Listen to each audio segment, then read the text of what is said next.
for the men. I'm Sean Woodland alongside Bill Grudler.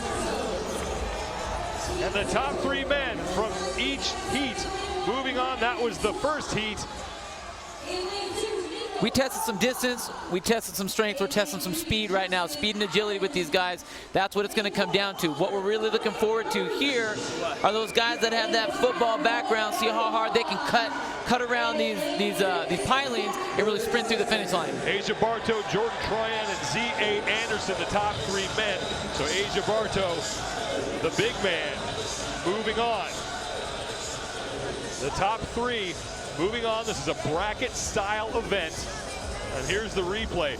It is okay to make contact with those pylons. You see Asia Bartow doing just that. Smart move. And Bartow got across the finish line first as he made up ground on that straightaway. And now the second qualifying heat ready to go. Zachary Forrest, Roy Gamboa, Albert Dominic LaRouche, Justin Allen, Miko Arompa, and Brandon Swan all in this one.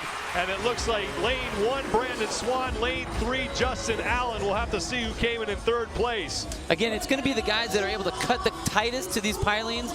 And if they hit it, that's okay. That's a smart move. Make that distance short and get through that finish line as fast as they can. So it's Allen, Gamboa, and Brandon Swan moving on. So Brandon Swan, the man from Australia who spent a lot of time playing rugby. So, you know, he knows his way around a couple of obstacles and knows how to cut and change direction. So heat 3 now on deck as we continue to move through the qualifying round. Quarterfinals up next. Ben Smith in the middle of the field did very well, finishing 2nd in the burden run. I tell you what, the guy I'm looking forward to right now is Neil Maddox. He's had his football background, arena football background. He's never been able to showcase it. I hope he can do it here. Neil Maddox had a stint with the San Jose SaberCats in the Arena Football League, lining up for this one.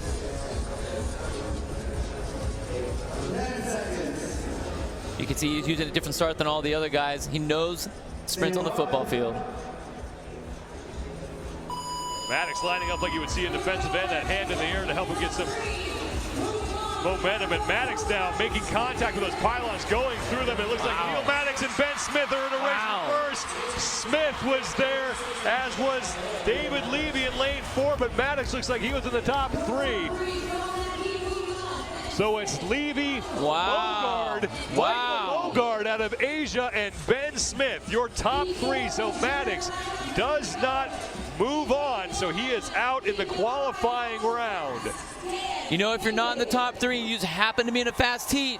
Wow, that really shortens up the sprint for you quickly. Neil Maddox was moving, no doubt about it, but Ben Smith just edged him out. So much speed on Ben Smith and David Levy, so much speed. So there's a look at the finish.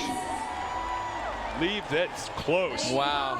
It was a 3-way tie, and Neil Maddox was just in the back there on that photo finish. Remember, we have electronic timing here, so it is precise. So your top 3, Levy, Michael Mogard, and Ben Smith, all 11.3 seconds. So even though he may have been one of the fastest people, he could end up with 25th place just because he got kicked out of that fast heat.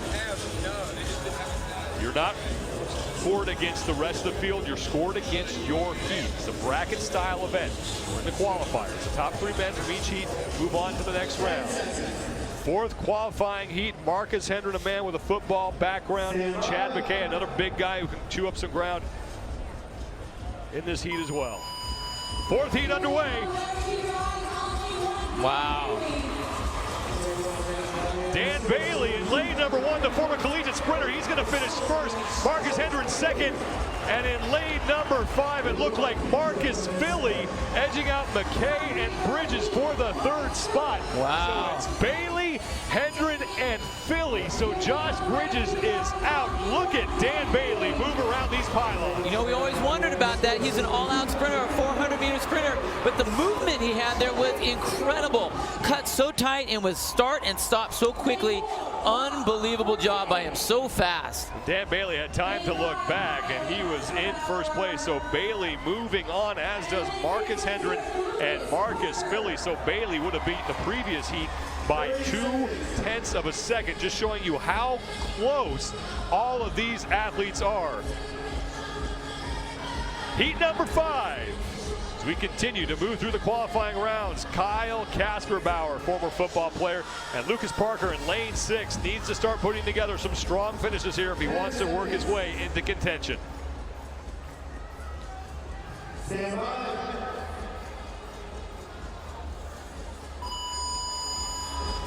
Heat 5 underway.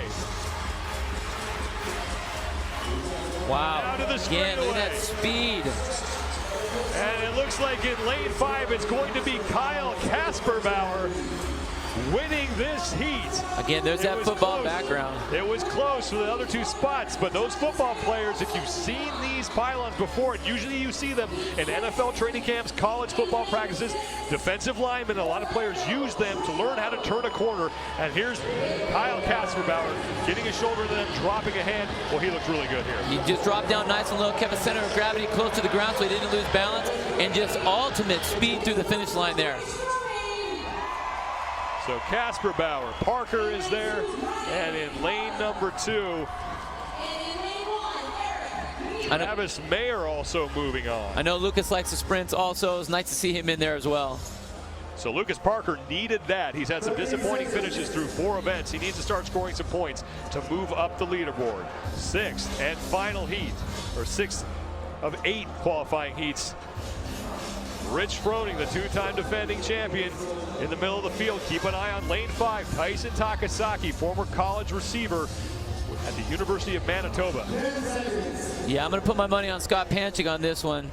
Running back, 2-time national champion for University of Mount Union. Froning going with that 3-point stance. 6th heat underway. Froning slips but regains his footing. He's still out front. But it is Scott Panchik. Froning looks like he may have been second.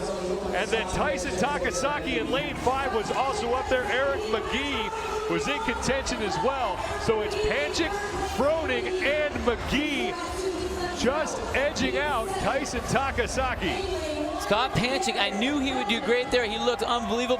But the story of that one, Rich Froning slips, gets back up, and still comes in second. That does not bode well for the rest of the competition.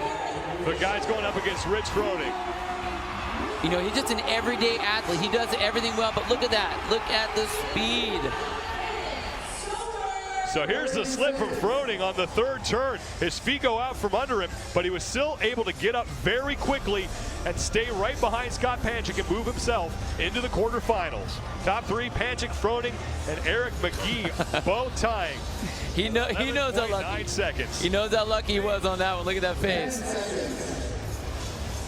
Heat number 7. Matt Chan, the 2nd place finisher from last year in lane number 4. 5 men in this heat. Garrett Fisher, he's also there. He is in lane number 3. And here comes Garrett Fisher, but on the outside in lane 1, it's Gary Helmick. In lane number 5, it was Ben Stoneberg, and I think Fisher may have edged out Matt Chan for 3rd place. So it's Helmick, Fisher, and Stoneberg moving on.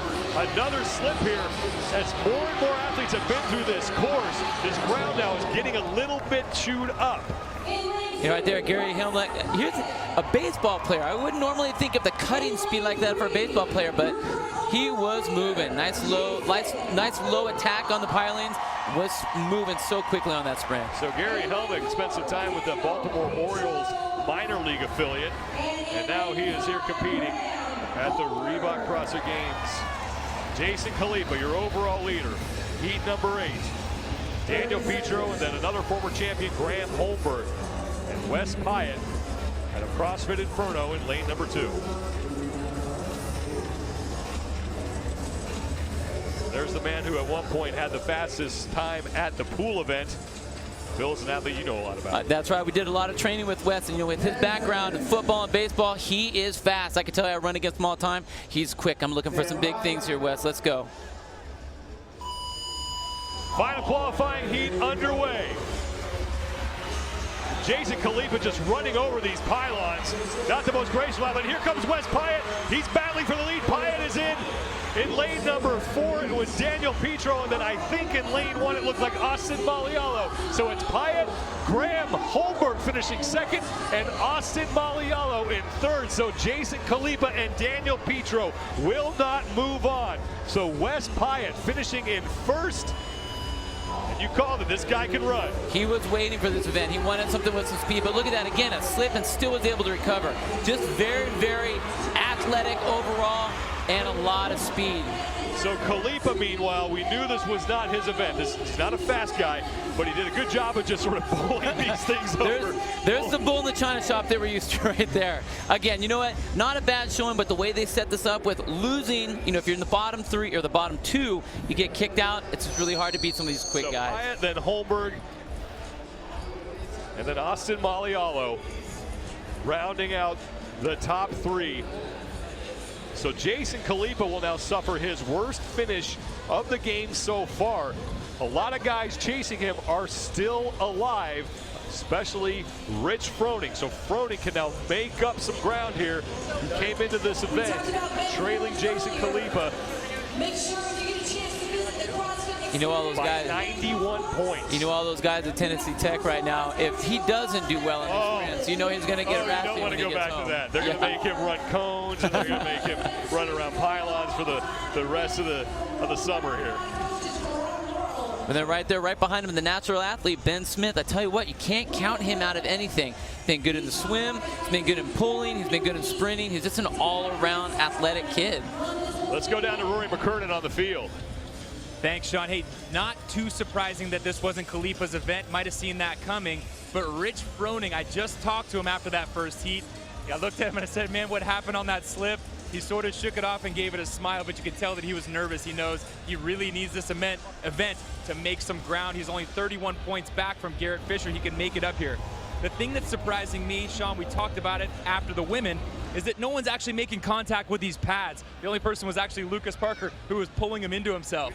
But these guys, I think, they can make up more ground on the turns if they're pushing these things away. So we'll see if anybody puts that into play. Watch Jordan Troyan, the kid who won the swim event, actually took first in his heat, and he took the time to look around. I thought he was going to do a high step and an end zone dance.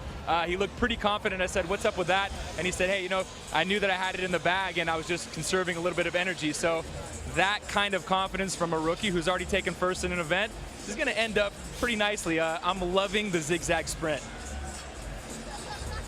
Thanks, Rory. So the athletes who move on will have one more crack at this obstacle course. Quarterfinals coming up next. Rich Froning has a chance to chase down Jason Khalipa. More from the StubHub Center when we return.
Back at the StubHub Center in Carson, California, as the men's zigzag sprint continues. We are on to the quarterfinals. I'm Sean Woodland alongside Bill Grundler. This is the 5th of 12 scored events, and it's a quick one. It is a quick one. I love when they bring in these normal workout sprint type things. We got a 50-meter sprint with 4 obstacles, basically that diamond set up, so these guys are having to dodge in and out in an all-out sprint to the end. We are checking for 2 things right here: speed and some accuracy. How can they get around that cone and get moving quickly?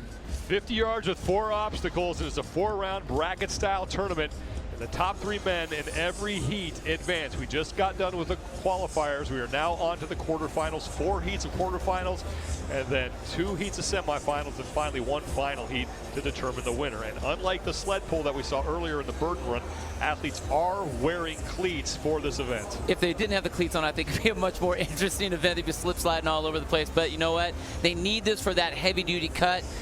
We are totally testing that transitional side work with these guys rather than just a straight sprint straight ahead. So it's really going to test them. I'm hoping no one gets hurt out of this. You know, they just had a lot of hard work with the rowing and with all the running and all that earlier. But I can tell you what, these guys are flying right now. We are still seeing some athletes slip. Rich Froning was one of them. There was a little bit of moisture on this field because of the rain, not only last night but earlier today, but he was able to make up, finished second in his heat. We've also had multiple people running around on this field, and as that happens, it gets a little bit chewed up, and footing does not become as sure as it was when we first started. But again, you can see who the really athletic, talented type people are. They're able to just hop right back up, not even break their stride, and get in there. But I'll tell you what, the football players are definitely, this is their event right here. I mean, we're seeing them time and time again in each of the heats just flying through those cones. I'm expecting to see them, you know, cut into it a little bit tighter than what they're doing. But again, they're moving so fast. You know, they're quick. That start and stop, it's insane how fast they're moving. They're announcing the participants in the quarterfinal heats to the crowd here at the soccer stadium at the StubHub Center. Daniel Petro in the white jersey talking over some strategy with some of his fellow competitors. Z.A. Anderson is there on your left. Amanda Krenz is on the field. She's standing by with Dan Bailey. Amanda? All right, Dan, thanks for joining us. I want to ask you about your footwear because you guys got to wear cleats for this event. Is that helping you out a lot, do you think? Oh, it's essential. On grass like this, when you're doing hard cutting at full speed, if you didn't have cleats or something like that, you'd be slipping all over the place, so yeah. Sprinting is obviously nothing new for you, but maybe these pylons out here are new, so how are you maneuvering that? I'm maneuvering them okay. I'm a straightaway guy. That's what I, did my specialty in. So the speeds definitely helps. I just need to stay consistent, try not to slip, and run hard. That's all I'm here to do. What about agility work? Have you been training with any of that? Oh, I always do agility work. It's just fun to do. It's a great stimulus, even for longer distance running. The faster you are, the easier it is to run at a slightly slower pace. So, yeah, I do this kind of stuff. Don't usually take this long of a break, but maybe it'll help me. You'll be getting going here pretty soon. I'll let you go. Dan, thanks so much. Sean? Thanks, Amanda. Dan Bailey. Back-to-back 6th place finishes at the CrossFit Games, looking to make his way onto the podium in 2013. Scott Panchik, one of the men who won his heat. You know, we talked about the football players earlier. What's great about him is this is his specialty right here. You know, you can't just be just a running back. You have to be a running back on a really good team, which means you really need to be a good running back. So you saw his start speed, you saw his cut speed, you saw his all-out sprint speed. I am looking for him to be in the finals of this event. Well, Scott Panchik comes in to this event in 14th place. He was one of the names that was thrown around as we were moving through the Open and the Regionals as a guy who could possibly push Rich Froning off the top of the podium. We don't just come into the CrossFit Games as a rookie and come out 4th. You know, you've definitely got something working right for you. What he did this year is he actually got himself a coach, actually started training exactly in CrossFit type activities so that he could come here for the games. Not just his natural, but what he actually has. And Panchik will be lining up against a couple of other former football players Marcus Hendren and Kyle Kasperbauer. Also Roy Gamboa, who started training in CrossFit after he decided to give up his dream of playing professional football. And it's working out pretty well for him. Not too shabby, right? No shabby. Kyle's ready to go, and I want to see that football speed with him really go for it. First quarterfinal heat underway, and Kasperbauer is really throwing his shoulders into those obstacles, and it is Marcus Hendren, Scott Panchik, and then we'll have to see who finished third. It was Gamboa, Kasperbauer, and Brandon Swan. But Kasperbauer, Panchik was there, and Marcus Hendren, the former football players, ripping through He this was course. moving. He had such a great start. I mean, there wasn't any stutter at all. You can see some of these guys, there's a little bit of a bobble or a slip at the beginning. He was just like a lightning bolt off the start. Quickly went through those cones. Let me look at that. Just a blistering off the starting line. Nice and low. Didn't lose any speed. And then just poured it on in the end. Wow. And Kasperbauer, one of the athletes who's consistently making contact with those pylons. So there's Marcus Hendren. He finished his first. Panchik coming across in second. And it was Roy Gamboa who finished in third. So those three now will move on to the semifinals. Top three officially from the heat: Hendrick, Panchik, and Gamboa. Hendren 11 seconds flat, the best time we've seen so far. Second of 4 quarterfinal heats now on deck. Lucas Parker in lane 1 needs to continue to do well here.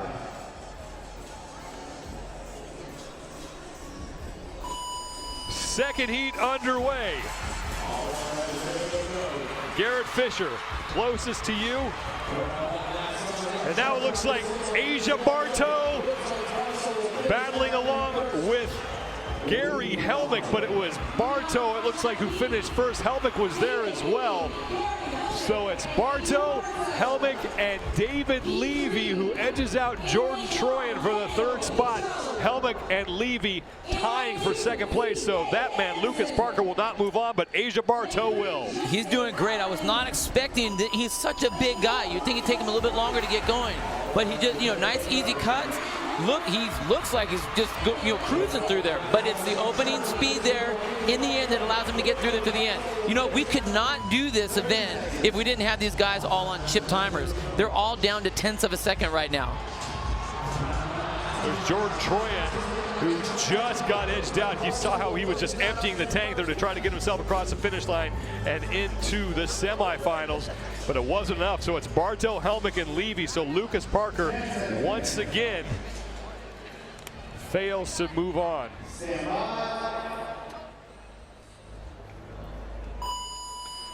Third heat: Froning, Holmberg, Mogard, Allen, Anderson, and Petro. No slipping up this time by the champ at all. Can he get in there, though? That's going to be a photo finish for first place. It looks like Michael Mogard, the former University of Iowa Hawkeye, holding his hamstring and now going down to the ground. So Mogard may have hurt himself there. Z.A. Anderson looking at the scoreboard. So it's going to be Mogard in first, Allen and Z.A. Anderson, your top three. So Froning, Holmberg, and Petro will not move on. That is not what Rich wanted right there. The champ needed those points to get back in there. But I tell you what, with the speed of these guys, just not enough, just not enough. Michael Mogard in the gray shirt coming through, but shortly after he crossed the finish line, he grabbed it, what I think was his left hamstring, and sort of hobbled along a little bit, and now on the side he's sort of walking a little gingerly. But we had a ton of ties in that heat. But there's your heat winner, Michael Mogard, grabbing at his left hamstring. But look at these times and how close this was. It came down to hundredths of a second here. But your top three were Mogard, Allen, and Anderson. So Rich Froning, who had a chance to gain some ground on Kalipa, will not move on, but Michael Mogard does. But we'll have to see how he can perform now in the semifinals, as it looks like he may have hurt himself. What we've been seeing in a lot of the other heats are the top people are doing 11.2, 11.3. All that whole heat was 11.6 in greater. So not a real fast heat relatively speaking to everybody else. Here comes the fourth heat. It's McGee, Mayer, Smith, Bailey, Hyatt, and Philly. And it's Dan Bailey coming in first place. Hyatt was up there, but it's Bailey. Pyatt finishes second, and then Marcus Philly out of Northern California finishes third. Meyer, Smith, and McGee will not move on. Wow, the speed of these guys. I mean, what's great right there, Wes Pyatt just coming through right behind Dan Bailey. I didn't think he was going to be able to catch him, but I tell you what, they were all moving. But the speed of Dan Bailey on that last straightaway is out of control. He's so fast. We had a three-way tie for third place, but it's Marcus Philly who had the fastest time. We went down to hundredths of a second. Dan Bailey finishes first, just misses going to 11 flat, and Wes Pyatt moving on to the semifinals. But Dan Bailey is going to be tough to catch here with that straightaway speed. Look at that time, 11.1. 11.1 has been one of the fastest splits that we've had out of all the heats so far. So if he can keep that up, I think this is going to be his event. We had a shuttle sprint last year. Dan Bailey would have won his heat, but he pulled up at the last second and let a couple people pass him. So now he's running straight through that finish line, and looks like he's making up for that mistake he made last year. So Dan Bailey on track, looking for his first win of the competition. Let's go down to Rory McKernan on the field. Thanks, guys. I'm actually standing at the finish line. You can see where this strip of grass has been pulled up. So it's when the athlete's bracelet crosses the finish line. Seen a couple of guys trying to get tricky, almost giving it the diving finish, but it's not really working for them. It's just the fastest athletes that are getting through. I had a chance to talk to our former overall winner, Jason Khalipa. We'll see if that stands up. He was pretty dejected. Him and Matt Shan, second fittest man from last year, both said, man, I wish that I had a second go at this thing. But the bottom line is that's what the CrossFit Games is all about, adapting quickly. You only get one shot at it. Sean, we'll go back to you. Thanks, Rory. Two-time defending champ Rich Froning, talking with a couple of his fellow athletes there. Graham Holberg is in that group, but Dan Bailey is one of the men to beat. He's moving on to the semifinals. We'll have that round coming up next when we come back to the StubHub Center.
Back at the soccer stadium at the StubHub Center in Carson, California. The men's zigzag sprint continues. We move on to the semifinal round. The two-time defending champion, Rich Froning, is out. Plenty of men trying to chase him down. Here's a look at the men who have the best chance of knocking him off the top of the podium.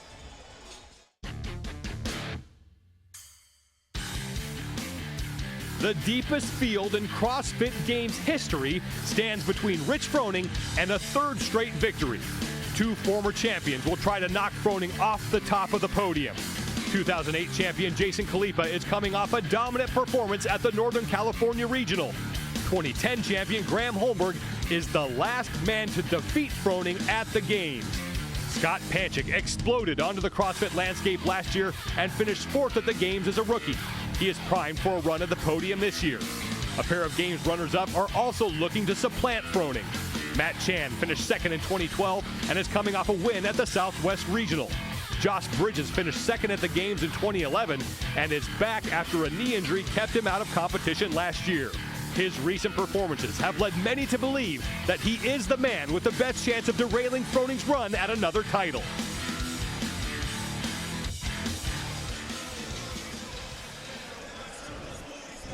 There's Michael Mogard, who injured his hamstring. Rory McKernan has more on his condition. Thanks, Sean. Yeah, Michael Mogard pulled both hamstrings. He said on the first sprint, he pulled the left one. On the second one, he pulled his right one. Dave Castro came over, consulted him, said, hey, listen, you don't have to do this. You can walk it if you want to. And Mogard said, no, man, I qualified. I'm here. I'm going to go through with it. So, you know, these athletes, it means a great deal to them. They get into this fittest on earth challenge. They're at the CrossFit Games, and maybe it's a one-time shot. So Michael Mogard, you're going to see take the court with 2 severely pulled hamstrings. Michael Mogard, who currently lives in Brunei, moved from Iowa to there when a friend of his needed help opening up an affiliate. So that's quite a relocation to undergo, and now he's having both of his hamstrings heavily taped. I don't think he was planning on this, but you know what? That right there just goes to show the testament to these athletes. They understand what this is. You know, this is an important thing being here. It's an honor to be here, and I think, you know, if you're going to go out, you're going to go out fighting. I think that's what these guys are all about. Michael Mogard receiving attention. He won his quarterfinal heat and now has about 9 pounds of bandage on both of his legs, but he's going to give it a go. He's a former collegiate baseball player at the University of Iowa, and not the first time he's shown up on an ESPN network. He actually played in the Little League World Series. Yeah, we were talking to him earlier. He said the last time he got to do one of those stylized interviews was when he was 12 years old, you know, for the baseball world, or the Little League World Series. And he had fun with that then. He said it was pretty fun coming back and getting asked some of the same questions, being in front of the lights and everything again. Michael Mogard in the semifinals, along with 11 other athletes. So the athletes who are making it to the semifinals are now being announced to the crowd. So we actually have a tie. We're going to have a sprint off. Rory, what's going on down there? Yeah, guys, we just got word. Dave Castro consulting with Tony Budding, director of CrossFit's media, and as well as the scoring people. And he came out, and all he said was, we have a unique situation. We're going to have a sprint off. So you see Justin Allen, Graham Holmberg, Ben Smith, and Marcus Philly all going back to the starting line. It looks like they're going to be in a fight for their lives to advance to the next round.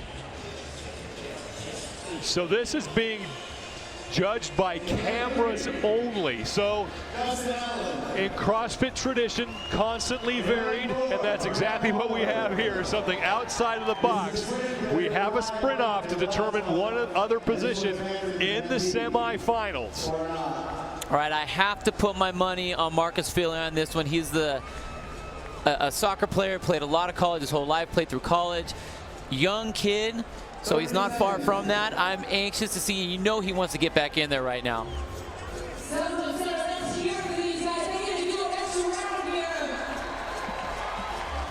So Graham Holmberg, the 2010 champion, is out there. Ben Smith is out there.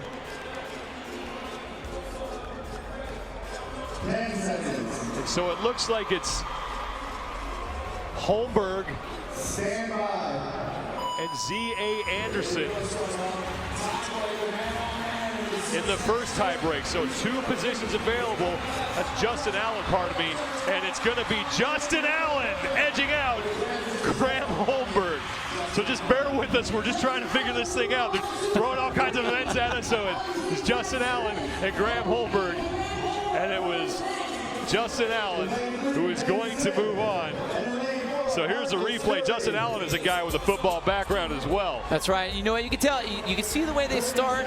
His turns were nice and low. He was just so quick, and that's exactly what he needed to get out there in front of Graham. And then he just opened up the speed. Yeah, Holmberg looked like he may have gotten through those 4 pylons first, but then on the straightaway, Justin Allen turning on the speed. So now he's going to the semifinals. So now we have Marcus Philly on the left, Ben Smith on the right. 10 seconds.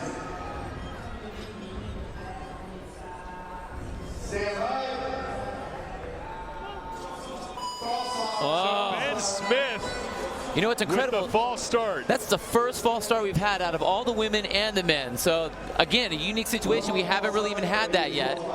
The reason we went to the buzzer so we could eliminate any advantages that people were getting from jumping the 3-2-1 count. So they'll have to reset.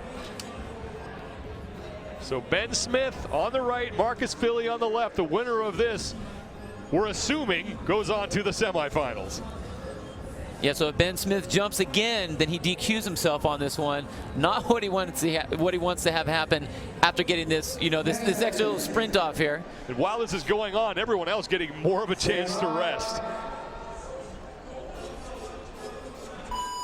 Smith and Philly, both to the first pylon at the same time. Through the second one, Smith looks like he might be opening up a bit of a lead. Ben Smith into the straightaway first, and it's going to be Ben Smith moving on to the semifinal. Man, that was a great move, and what allowed him to get up there quicker was he didn't take a nice big sweeping turn. It was a quick turn on that last cone and it's straight ahead, whereas Marcus kind of went up nice and wide, and that made too much distance for him.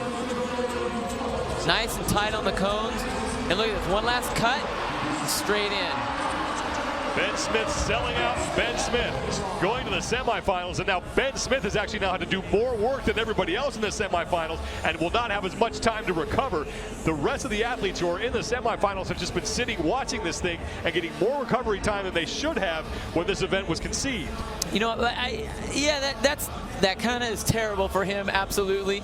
But you know what? If you want to stay in the game and they give you that opportunity, you got to take it. And it's not like these guys haven't done an extra sprint or two. It's okay. So now Allen and Smith on to the semifinals. And this sort of harkens back to the days at Aromas when things just kind of happened and we went with it. Let's just make them work. We're going to make it work. There's Michael Mogard. And you know he wanted to see this because he got a little extra time to recover. Both of his hamstrings are injured. Now the athletes who are in the semifinals are getting ready to take the field. We'll have 2 semifinal heats of 6 men, and then they'll move on to 1 final heat. Rory McCurtain has more. Ro? Thanks, guys. I was just talking to the director of the CrossFit Games, Dave Castro. Here's what just happened. All 4 of the men you just saw in the sprint off tied to the 1,000th of a second. So it was a decision on the spot by Dave Castro to have them do this sprint off. The 2 men who won their individual heats are going to now move on. So Justin Allen gets his bid back into the CrossFit Games, and Ben Smith will stick around as well. But it just goes to show you never know exactly what's going to happen, and just how amazingly and evenly matched some of these athletes are, tied to the 1,000th of a second. Wow, that is impressive. So Ben Smith coming in 6th overall. So this is huge for him now to get himself back into this competition. Well, they're back in, but what blows my mind is, what if we didn't have these chip timers? Here we are, we thought we were being all great. You could show it up on the screen that they, you know, to the 10th of the second, but they tied to the 1,000th of a second. So that's so incredible how close they were. It's like, what else are you going to do but make them run off? So that was a great decision by Dave Castro, director of training. I think that was a fair, and you know what? That's the way it should have been. So even though no one really knew what was going on, it looked like a decision on the fly. That was the perfect decision to make. Well, Ben Smith had his best finish at the games in 2011 when he finished 3rd. This is a kid who used to work out in his parents' garage in front of a fridge. Now he owns his own affiliate. I graduated school last year, got my degree, and this was kind of my dream job. I don't feel like I work. It's awesome. I was just happy to be able to have my family here to support me and help me out with this, because I know, I'm not doing it all by myself at all. I'm doing all the programming. My parents are helping me clean the gym, keep it tidy, and with all the business side, they're helping me with that too. What I love about CrossFit is that it's more than just a sport, and it's more than just a workout. I mean, it's kind of a way of life. You eat well, you train hard, you push yourself. It teaches you so much about yourself. I love that competitive environment, and if I didn't have that, I don't know really what I'd be doing. I played baseball up until college, and then got into CrossFit, and I just love that competition environment. Even though it makes you nervous and it makes you jittery and it makes you sick, kind of even. I enjoy it. I like it. I like competing, and I like giving it my all.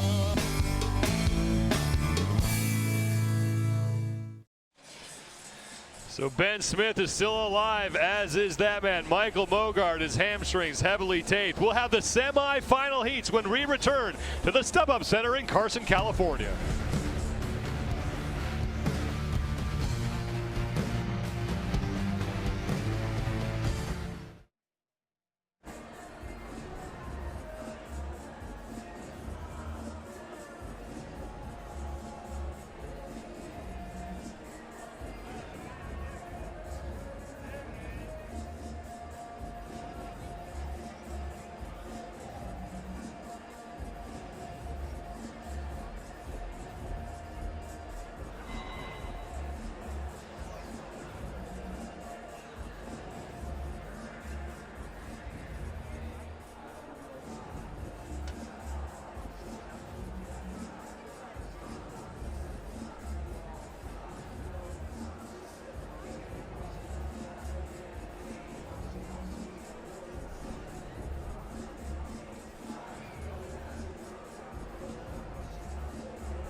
Back at the StubHub Center in Carson, California, the men's zigzag sprint, the 5th of 12 scored events here at the 2013 Reebok CrossFit Games. I'm Sean Woodland alongside Bill Grundler. Our first semifinal heat. 6 men start, 3 men move on to the finals. Michael Mogard in lane 1 is running with both of his hamstrings heavily taped. Dan Bailey in lane 3 with that great straightaway speed, always a threat anytime you have an event where there's running. He's been so fast, but you know what? He's been in, this whole heat is nuts now.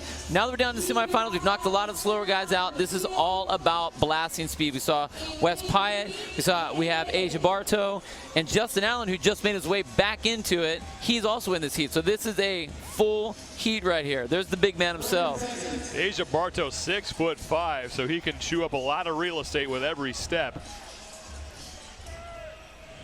Top 3 men here moving on to the final heat. In lane 2, that's Gary Helmick looking for his best finish so far here at the games. He's been flying through all of these heats, so. And that's Michael Mogard, both of his hamstrings heavily taped. First semifinal heat underway, and Mogard in lane 1 looking pretty strong despite having his hamstrings injured. Now Dan Bailey's first in the straightaway. Mogard is hanging. Michael Mogard, a gutsy performance, wow. And he may have gotten himself into the finals. Wow. Michael Mogard may have gotten in. We'll have to wait for the official results, but he does get in. Michael Mogard finishing third behind Bailey and Bartow. That is insane. That must have been an insane tape job is what that had to have been. Could you pull both hamstrings and still make it to the finals? Are you kidding me? Michael Mogard gunning it out, walking gingerly. Judge Joe DeGane is over there to make sure he's all right. But what a performance by Michael Mogard. But that man, Dan Bailey, once again gets to the straightaway, and it's see you later. You know, he just doesn't bobble at all in those turns. But yeah, you give him any sort of distance, non-cutting, and he's just out of control. Look at Michael Mogard. I mean, just every step you can tell it's hurting him. Gets around. How did he do that? And just grimacing. And Michael Mogard. Did you see? He grimaced around that cone as he opened up, and then he was able to open up all the way through and actually slid through the finish line. He just edges out Wes Pyatt for the final spot in the finals. One more semifinal heat to go, and plenty of big names here. Smith, Panchik, and Hendren.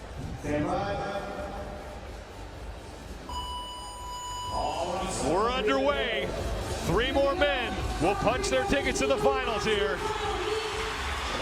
And it looks like it's going to be Marcus Hendren in the middle of the field, Hendren, Panchik, and maybe Ben Smith. Wow. But it was close. Smith and Gamboa were neck and neck. David Levy was also in contention as well.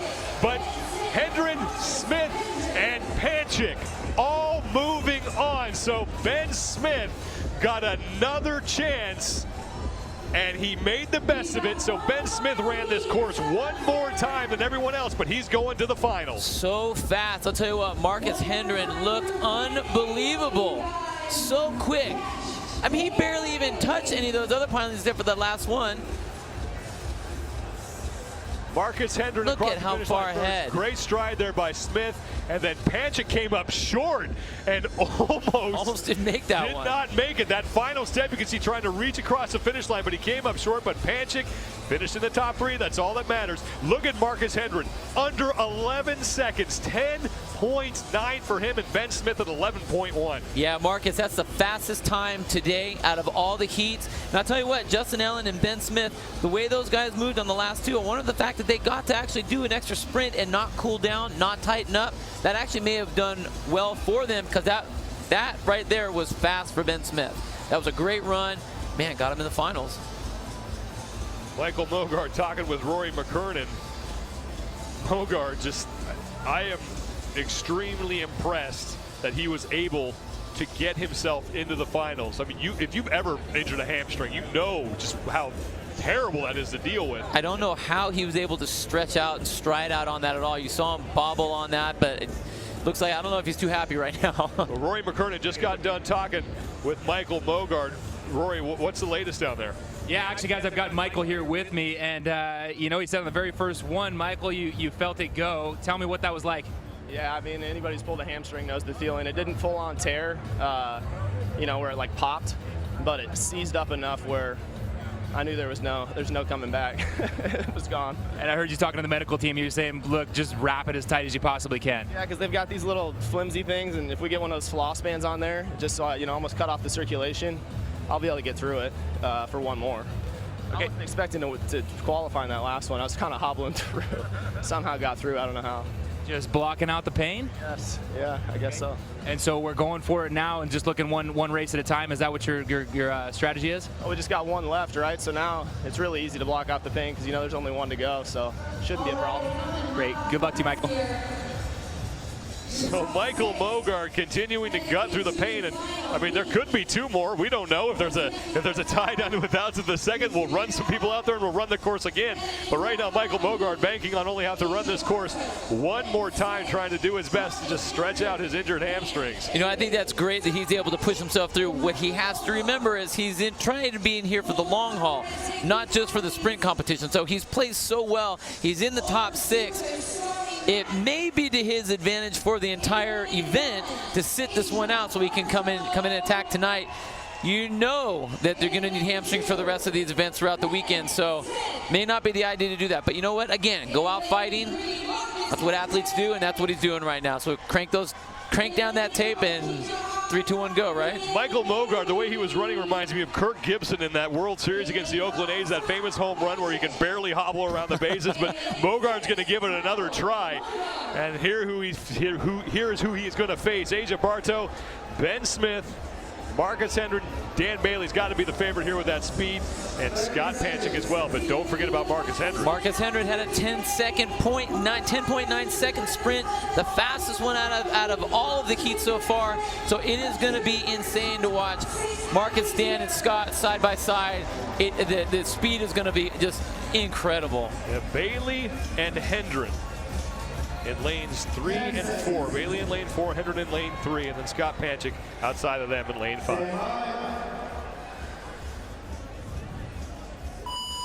100 points, $3,000 on the line. Marcus Hendren in the middle, battling out with Dan Bailey. Asia Bartow is there as well. Michael Mogard once again hanging. It's Bailey, it's Hendren. We're going to have to go to the chip.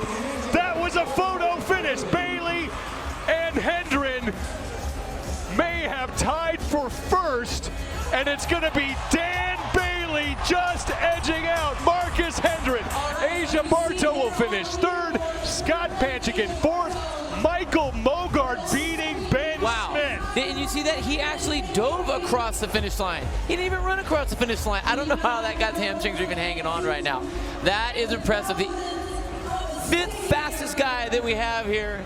Both legs are taped. I mean, look at him. You would not know it from watching that start. I mean, he was a little ginger around those that first pylon, but I mean, look at that effort. I know Dan Bailey's running away with this thing, but then the baseball slide head first from Michael Mogard, the former Iowa baseball player, going back to his past, but that's how close that finish was. Asia Bartow was also up there as well, but it's Dan Bailey just edging out Marcus Hendren despite this.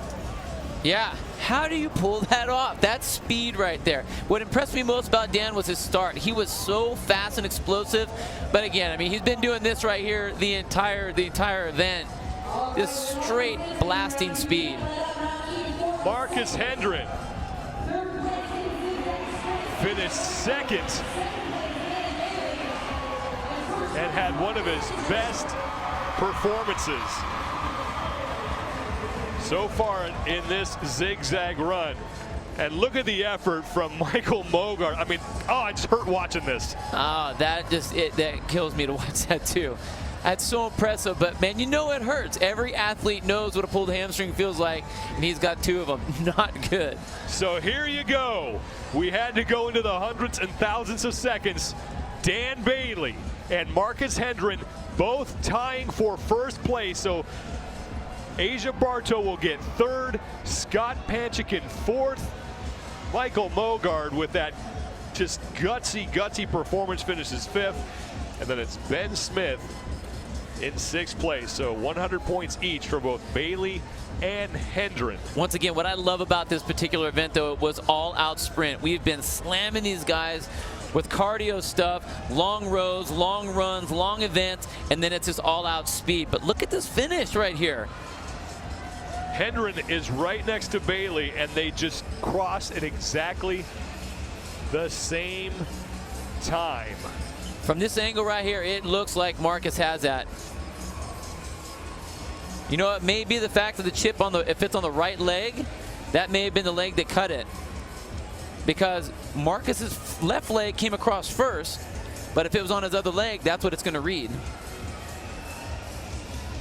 So we're still sorting this out, but it looks like Marcus Hendren maybe getting credit for the win, edging out Bailey. But right now, officially, we have Bailey and Hendren in a dead tie for first place. Hendren is in those black and white shorts with his shirt off there at the top of your screen, and right next to him was Dan Bailey. And it looks like Hendren, from this video, may have just crossed by a fraction of a second ahead of Dan Bailey. Again, officially, they are listed as a tie for first place. Regardless, Bailey needed a strong finish here. He came in ranked 36th overall in this competition after 4 events. So Bailey helping himself. Marcus Hendren came in 20th overall. So no shortage of excitement here at the soccer field in the StubHub Center. More from Carson, California, the 2013 Reebok CrossFit Games when we return.